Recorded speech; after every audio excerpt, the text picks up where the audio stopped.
Good morning, welcome to CATEX TV. My name is Frank Fortunato. Today is Wednesday, October 24th, 2012. The world's number 3 broker, Willis, came in with some numbers. For their third quarter, they showed that their profits fell 57% in comparison to last year.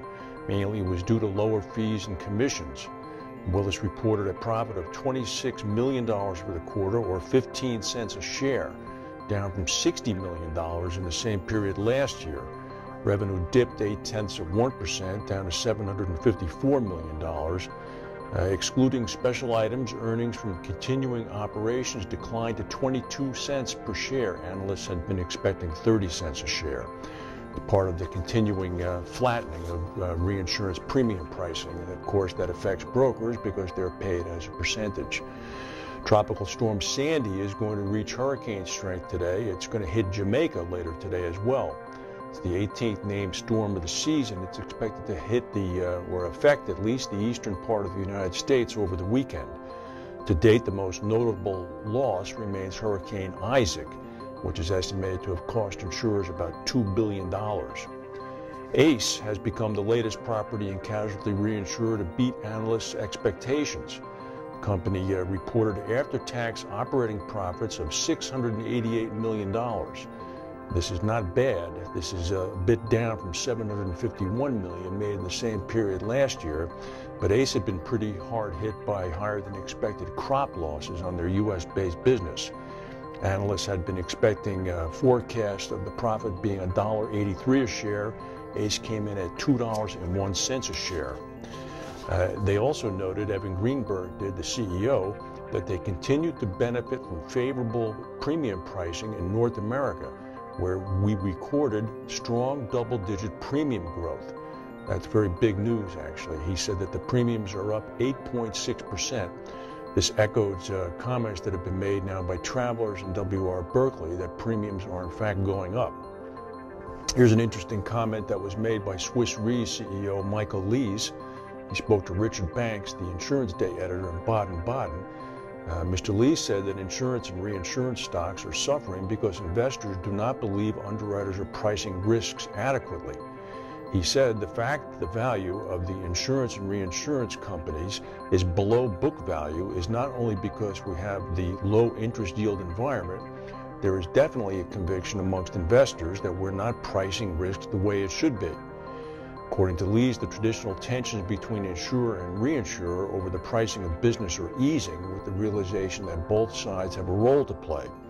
He said, I think we're moving away from this famous obsession of trying to split the cake between insurance and reinsurance to something that makes both sides realize there is, because of the risks we cover, the need for a level of return that we are not achieving in the existing environment. There is indeed always that tension between the premium charged by the primary insurer and the recognition of how much the primary company is going to have to pay to reinsure it. Well, Jerome Kerviel has been sentenced to 3 years in jail, and he has to pay a fine of about $7 billion U.S.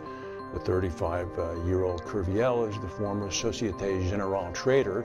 He had been convicted last year of bad bets, if you will, up to 50 million euros on behalf of the company. By the time his trades were discovered and made public, he had amassed losses of about 5 billion euros on those bets. He was convicted in October of 2010 for forgery, breach of trust, and unauthorized computer use. It's doubtful that he's going to be able to pay the $5 billion fine. There was a powerful earthquake in Costa Rica yesterday afternoon. It was a 6.5. It was followed by a 4.5 aftershock. It was felt in San Jose, the capital. So far, no reports of any damage or injuries.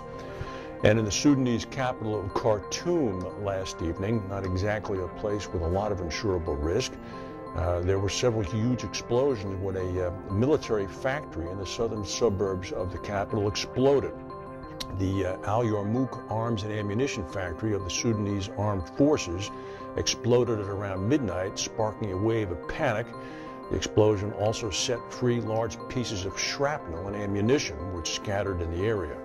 And in Massachusetts yesterday, Governor Deval Patrick had a press conference in which he announced the findings of a result of an investigation by the State Pharmacology Board into the New England Compounding Center.